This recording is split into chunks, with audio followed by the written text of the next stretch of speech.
Olá, tudo bem? Hoje a nossa conversa é sobre coisa julgada.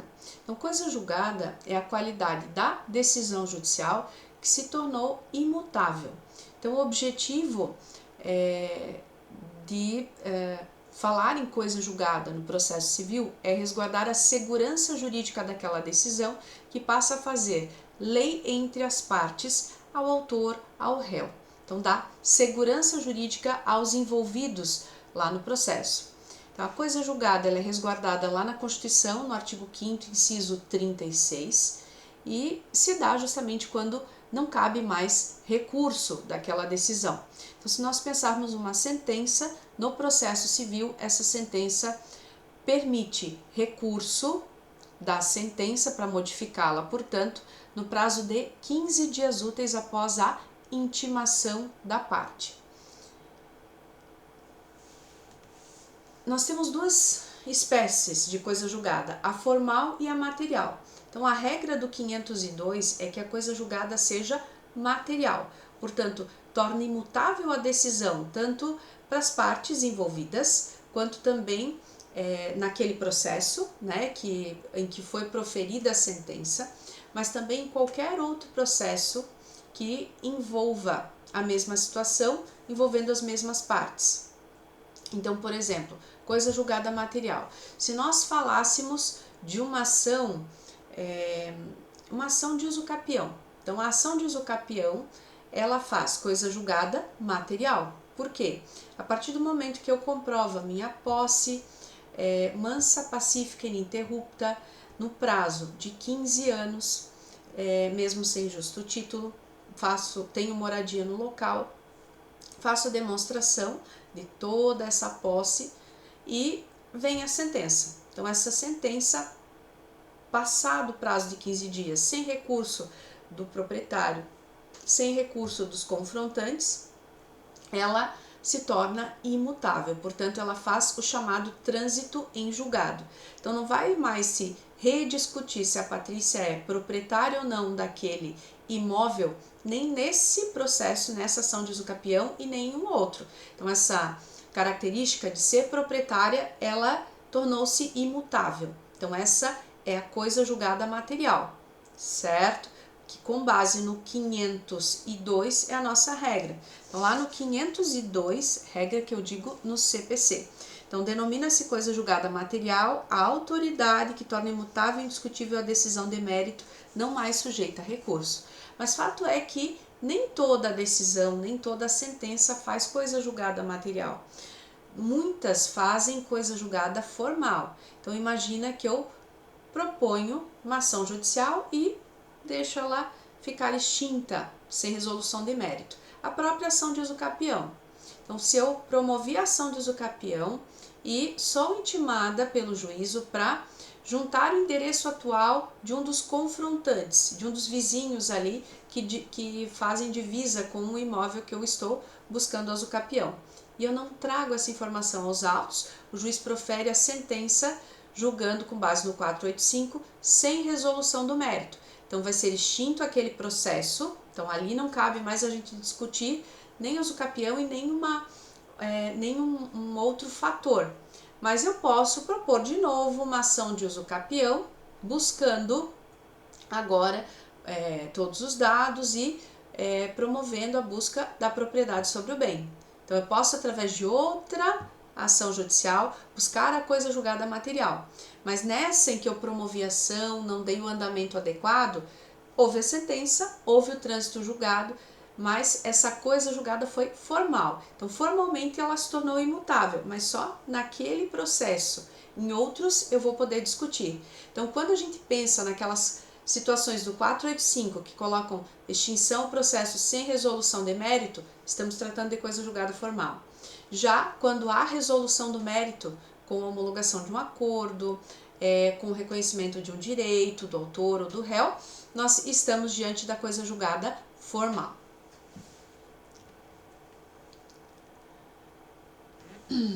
Aqui é importante frisar também que, partindo da sentença, relatório não transita em julgado, fundamentação da sentença não transita em julgado. O que transita em julgado é o dispositivo. o entendimento que foi formalizado lá no final da decisão, como julgo parcialmente procedente o pedido no sentido de... Então, se nós falássemos da usucapião, julgo totalmente procedente o pedido de usucapião determinando a propriedade ser de fulano de tal, referente ao imóvel com X metros quadrados, a descrição dele, matrícula, número tal, na cidade de tal. Então, o que faz coisa julgada com base no 504 é o dispositivo. Quando nós falamos em questão prejudicial de mérito, então questões prejudiciais de mérito, como prescrição, decadência, elas não se qualificam como preliminares na contestação, mas elas prejudicam a análise do mérito se, por acaso, tem uma dívida de honorários e com um engenheiro, um dentista, enfim, e passam-se mais de 5 anos e essa dívida prescreve. Então, prescrita a dívida, o réu levanta essa ideia e o juiz avalia a questão prejudicial de mérito. Então, quando nós vamos lá para o parágrafo 1º, parágrafo 2º do artigo 503, nós encontramos a seguinte informação. Então, a decisão que julgar total ou parcialmente o mérito tem força de lei nos limites da questão principal. Mas no parágrafo 1º, aplica-se também a resolução da questão prejudicial decidida expressa incidentalmente no processo se dessa resolução depender o julgamento do mérito, seu respeito tiver havido contraditório prévio efetivo, o juízo tiver competência em razão da matéria e da pessoa para resolvê-la como questão principal. Então, presentes esses requisitos aqui, ainda o parágrafo 2º não se aplica, o parágrafo 1º citado, no processo que houver restrições probatórias ou limitações de conhecimento que impeçam a aprofundada análise da questão prejudicial. Então, como numa tutela antecipada, por exemplo. Então, aí não haveria como fazer análise total, né, desse mérito, mesmo sendo questão incidente. Então, a sentença lá faz efeito entre as partes, com base no 506, então ela, no âmbito privado, ela não tem efeito vinculante ou vinculativo, né? Então nós temos os limites chamados limites subjetivos da coisa julgada. É claro que tem decisões, como as proferidas numa ação declaratória de inconstitucionalidade, uma ação declaratória de constitucionalidade ou numa ação direta de inconstitucionalidade que tem efeitos vinculativos.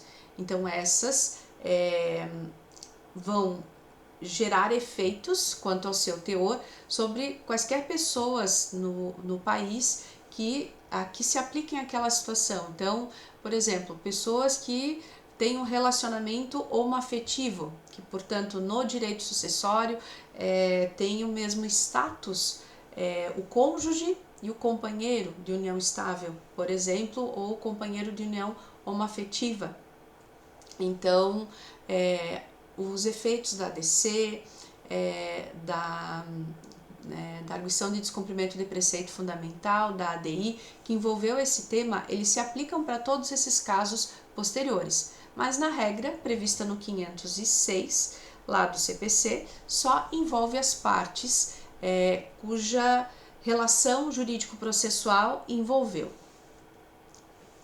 Então, a coisa julgada, ela gera efeito positivo de angariar, resguardar um direito, o efeito negativo, aquele que não teve acolhida a sua pretensão, mas com base no 508 também gera um efeito preclusivo, ou seja, o 508 entende que toda a matéria referente àquele direito material foi arguída, foi debatida, foi levada a contraditório no âmbito do processo. Então, vimos que a coisa julgada, ela faz lei entre as partes e, portanto, em tese, torna imutável a decisão. Mas fato é que em algumas hipóteses, na realidade em duas citadas, que a gente pode citar, haverá a viabilidade de relativização dessa coisa julgada.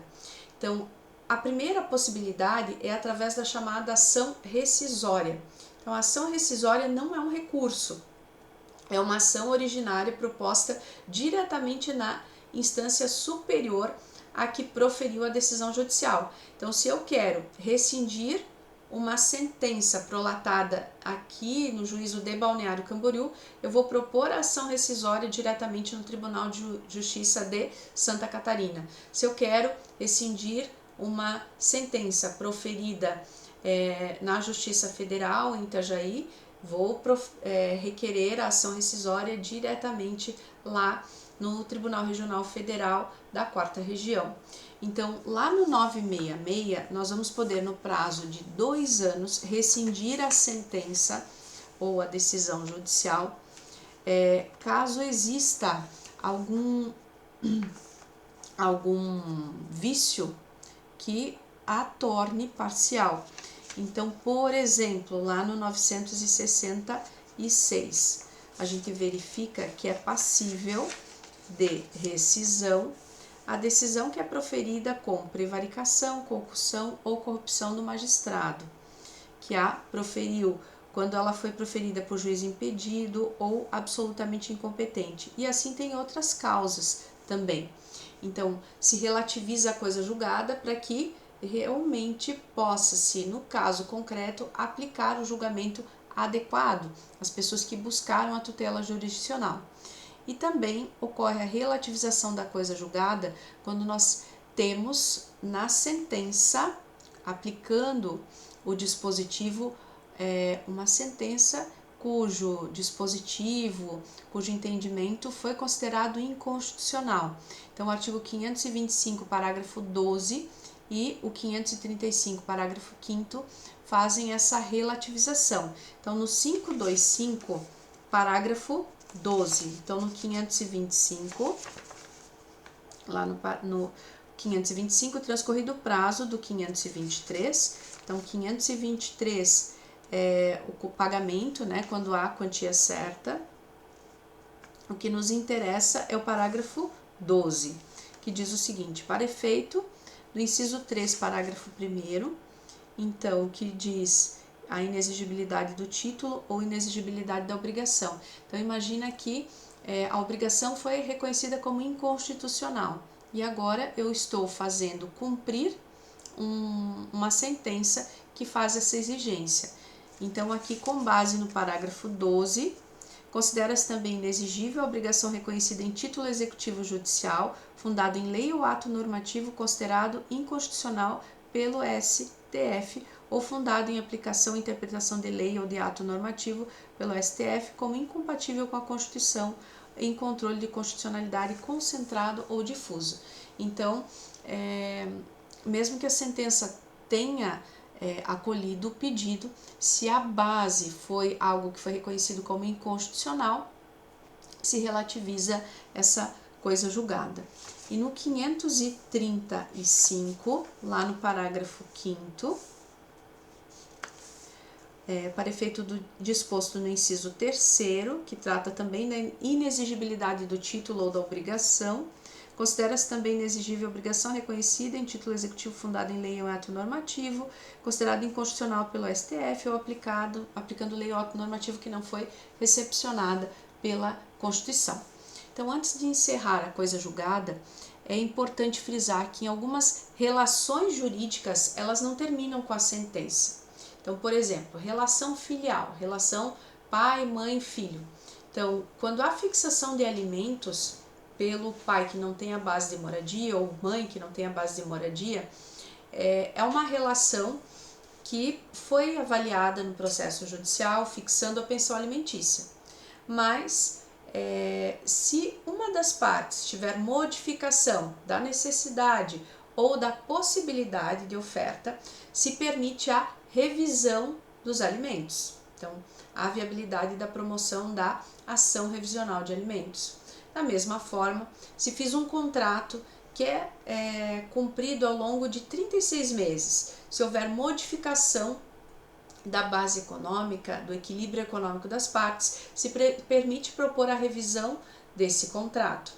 Então, essas sentenças que julgam situações que vão se mantendo no tempo, como exemplo dos alimentos, como exemplo de um contrato que é cumprido no tempo e já foi avaliado em processo judicial, nós estamos trabalhando diante das sentenças terminativas. Então, as sentenças terminativas, elas tratam de relações jurídicas continuativas, mas que tratam de obrigações que persistem ao longo do tempo. Então, falamos da revisional de alimentos, também a modificação de guarda. Então, uma vez fixada a guarda unilateral para o pai, pode ser modificada a qualquer tempo para a mãe, pode ser modificada em compartilhada. Então, tudo dependendo do melhor interesse da criança ou adolescente. Revisional de aluguel. Então, fixou o valor de aluguel em juízo, mas se no futuro houver necessidade de majoração, de minoração do valor do aluguel, pode se rever num novo processo, por isso sentença terminativa não é a mesma coisa que sentença, por isso a coisa julgada, nas sentenças determinativas, elas não são a mesma coisa que a coisa julgada formal. Então, na formal, por exemplo, eu tenho uma sentença sem resolução de mérito, ok? E posso ter também o caso dos alimentos fixados, que eu vou poder modificar em outro processo. Então, quando eu penso em coisa julgada formal, eu estou diante de uma regra imposta às partes que vai poder ser revista em outro processo. Então, toda sentença determinativa faz coisa julgada formal, mas nem toda coisa julgada formal é sentença determinativa. Então, já na revisional de locação, então o inquilino pede a revisão do aluguel para menos, chegam num valor de locativo e depois o autor, passada a situação que deixou vulnerável o inquilino, o locador promove ação judicial, então outra ação revisional de locação, visto que essa relação é continuativa, através de outro processo, discute o aumento do valor do locativo. Então, essa sentença determinativa lá atrás fez coisa julgada formal, então ela vai poder ser revista. Então, as sentenças determinativas, elas têm base lá no 505 do Código de Processo. Então, nenhum juiz decidirá novamente as questões já decididas relativas à mesma lide. Então, faz coisa julgada. Salvo, inciso 1º, se tratando de relação jurídica de trato continuado, que é essa do aluguel, dos alimentos, da guarda, sobrevindo modificação do estado de fato ou de direito, caso em que poderá a parte pedir a revisão do que foi estatuído na sentença. Então, o que nós tínhamos para conversar hoje seria isso. Mande as suas dúvidas. Te vejo no próximo vídeo. Um abraço.